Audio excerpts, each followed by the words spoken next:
Yeah, so today we're going to be doing an install of this behind the seat kit on a D-MAX. So it's a 2022 D-MAX.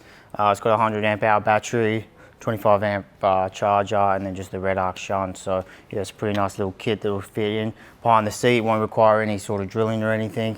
So we'll just bolt straight in, just a few basic hand tools is all you'll need. So yeah, let's jump into it.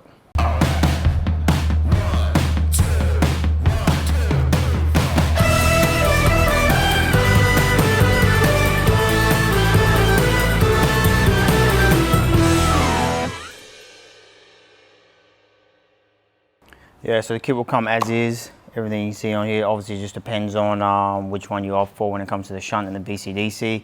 But apart from that, it's all ready to go. So all you have to do to actually get it into the vehicle, you just need to take this battery off because there is a couple mounting points behind it. It also makes it a bit easier to get in and out of the vehicle.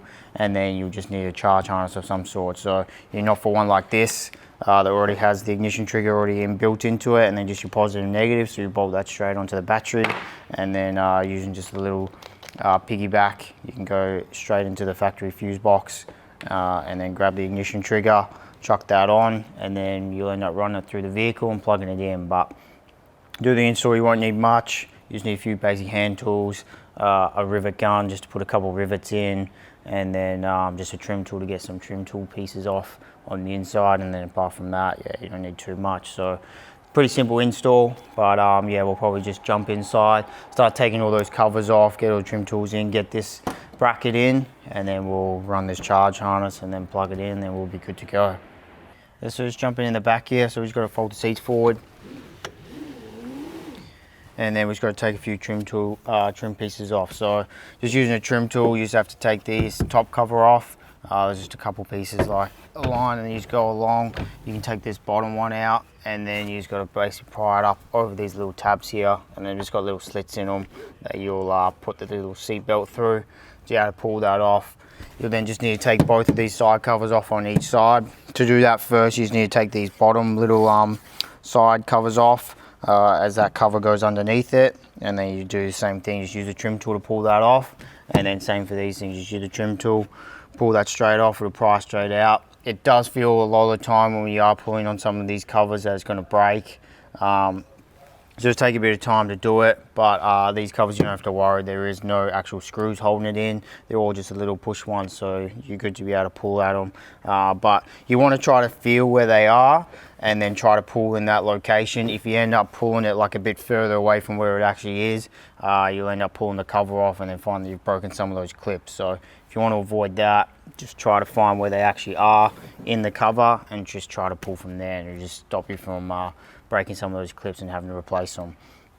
And then you'll just see that there'll be a couple bolts just to hold this seat belt in. That just needs to come out, and then just a couple bolts along the top that will pull out. And then yeah, there's just a couple trim pieces down there. Same thing, you just got to pry them out. There's little push button ones, and then you just pull those out, and then this cover here will be able to come out.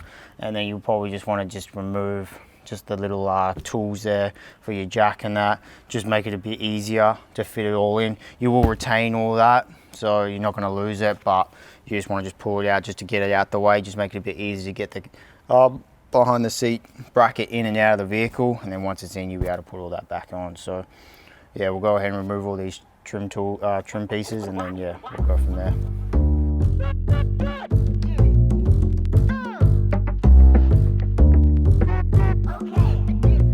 Yes, that's all the trim off. So this is the little foot seal that you've got to take off to be able to get this big one off. This one's probably the easiest one because it doesn't have any of those little push button ones. They're just the hard plastic, so that one's pretty easy to pry off. And then once you get that one off, you'll get these side ones off, and you can just see the little holes everywhere. So you got one there, another one there, and then you've got another one further down. And then that's where you'll need to try to keep your force and try to pry them out, and that's got those little push button ones. They are pretty firm, so you just got to give them a good pull and they'll come straight out. And then yeah, that top cover will come off. Same thing, it's just got all those little push buttons in here, two down here, and then same again on the other side. And then you just need to be careful just when you're trying to get it around these metal pieces, just so you don't break the plastic.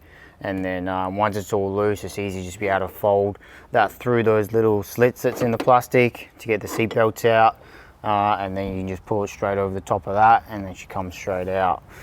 And then you just need to take these 2 bolts out because we'll be utilizing them. Same with this one over here, and then same again on the other side. That's where we'll bolt our bracket into, and then you just need to take these 2 off just to get the actual seatbelt mechanism off.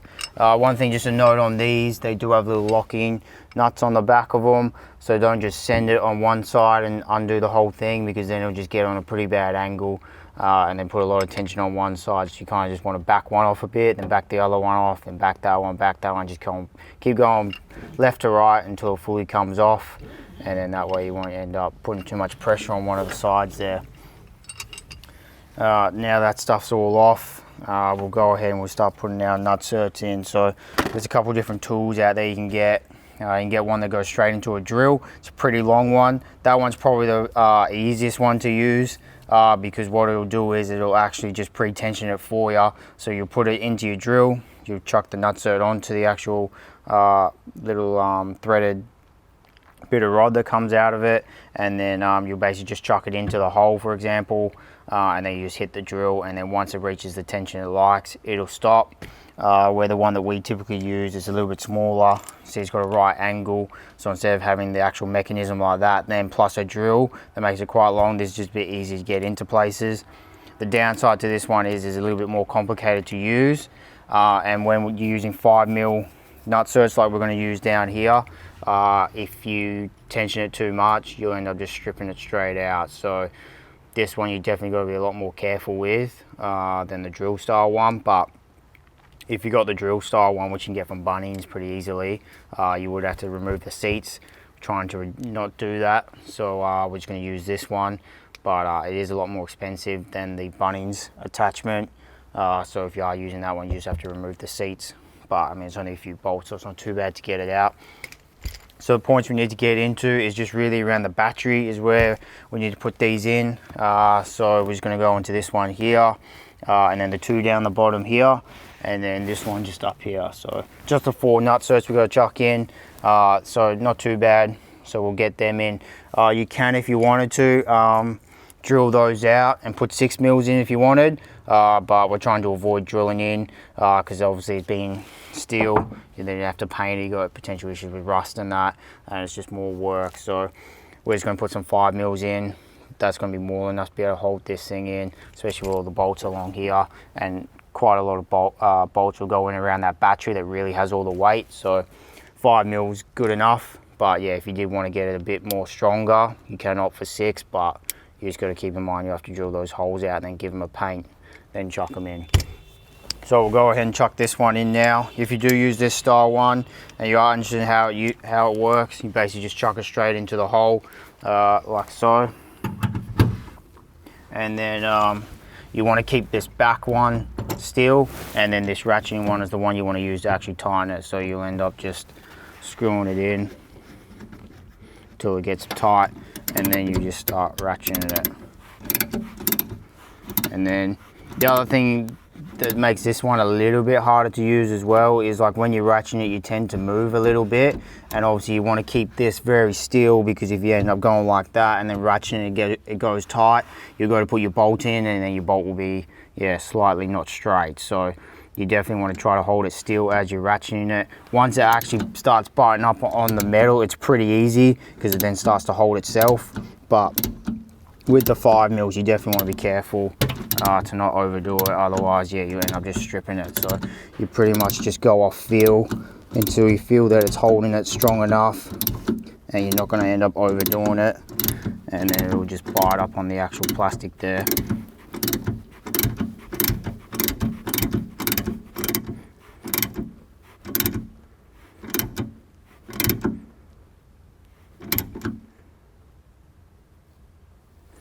And then it's just got the little ratchet mechanism here, same as any ratchet really, and then we'll just flip that down in the other position, and then we'll just back it off, and then all we got to do is just unscrew it, and then it should come out.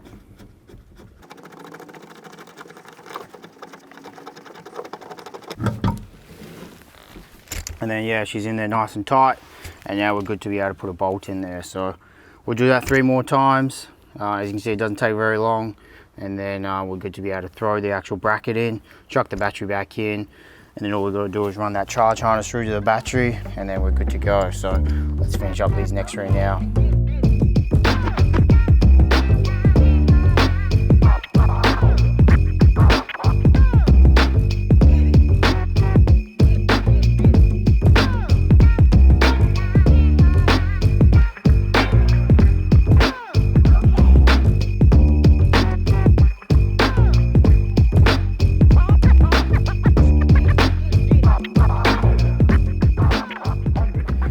We got the tray in now, so we just chucked those other nutserts in, and then we just went ahead and chucked the actual whole bracket in itself, bolted it straight back up. You can use the factory bolts if you want. I've just swapped them out for just stainless ones, but the factory ones work just the same. And then you just need to put the 2 countersunk screws just in behind the battery here, otherwise the battery won't go in. So pretty simple process really. The only other thing you've got to do is just with this actual seat belt, you've just got to lift up the bottom seat, and then you've just got to unhook it just from the actual unit itself. So you can just get the trim tool in there, just pry it in between where you can see that little red tab there, and you'll just chuck the trim tool in there and then push it forward, and then that'll just come straight back out. Then you can just feed it through the actual bracket itself, just through the hole there, and then you're good to be able to bolt it all back up. So yeah, pretty easy process really. Now that that's done, we'll go ahead and get the charge harness installed. So yeah, you got a few different ways you can obviously run it. You can run it inside the cab, run it outside if you prefer, but for this one we're just going to run it inside. So we're just going to continue to take the trim tools off from the front there, get it sent through the firewall, and then we can plug this into the ends and in here, and then we'll just connect this up to the battery, and then just connect our little ignition trigger, and then we're good to go. So we'll go ahead and run that now. Yeah, so just run that cable through the inside of the cab, and then just goes through the grommet. It's a bit hard to tell, but yeah, it's just in that corner there. It's just where you can come out through that firewall, and then come into the engine bay here. So we're just going to connect our positive already up to the positive terminal there. And then the negative, you can put it onto the negative terminal of the battery. I tend to try to put it onto the chassis, into a chassis earth. So there's a factory earth point, so I've just gone and connected that cable there. And now we've got to go ahead and connect the ignition cable up. So to do that, we'll just come straight into the fuse box here. Now on the D-MAXs, there's 3 fuses under here that are ignition, which is these 3 right here. Me personally, there's only really one you actually want to tap off. When it comes to piggybacking off other ignition circuits, or any circuit when it comes to that, I try to tend to pick circuits that aren't critical circuits. And what I mean by that, like say controllers, engine controllers, anything to do with ignition systems, and that. So really I try to find like lights, radios, wipers, stuff like that, that if you for whatever reason somehow are able to blow the fuse of the factory circuit, it's not going to cause a big issue for your vehicle. So the only one you actually want to tap off on this, in my opinion, is that 5 amp. That's for the DRL lights. So there's no issue if for whatever reason something went wrong with the circuit and somehow it blew that fuse. It's not going to cause any issues on your actual vehicle. So that's what we want to use our piggyback off for this one. So yeah, we'll go ahead and do that. So all we're going to have to do is obviously just pull that actual fuse out, just with some long nose. That comes straight out. And then we'll grab our little piggyback fuse. So the back one is your aftermarket circuit that you're going to be putting on. So we're just going to put a 5 amp fuse in that. I mean, you could really go down smaller, but we're just going for 5. And then the front one is the circuit that you're now just removing for the piggyback. So we'll go ahead and put our 5 amp one into that one. And then that will just go straight in, like so. And that's it, job done, ready to go. It already comes pre-terminated with a little connector there, and that's all we've got to do to grab our ignition. And then we're just going to grab our ignition cable from our harness, and then we're just going to terminate this just to go straight into that. So we'll just strip it back,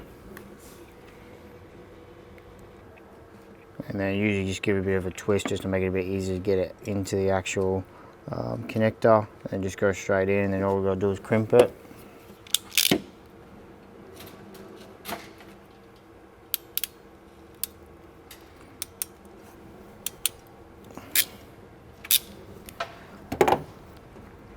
And then yeah, you always just want to give it a little bit of a tug just to make sure it actually is terminated in there properly.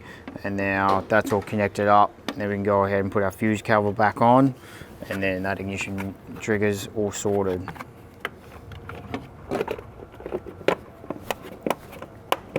Yeah, so that's everything done in the engine bay now. So we'll just jump back into the back there, chuck the Anderson plug just on the other side of this cable, plug it into the board, and then we put all our trim panels back on, and then yeah, we're good to go. It's all done. So we'll jump back in there now.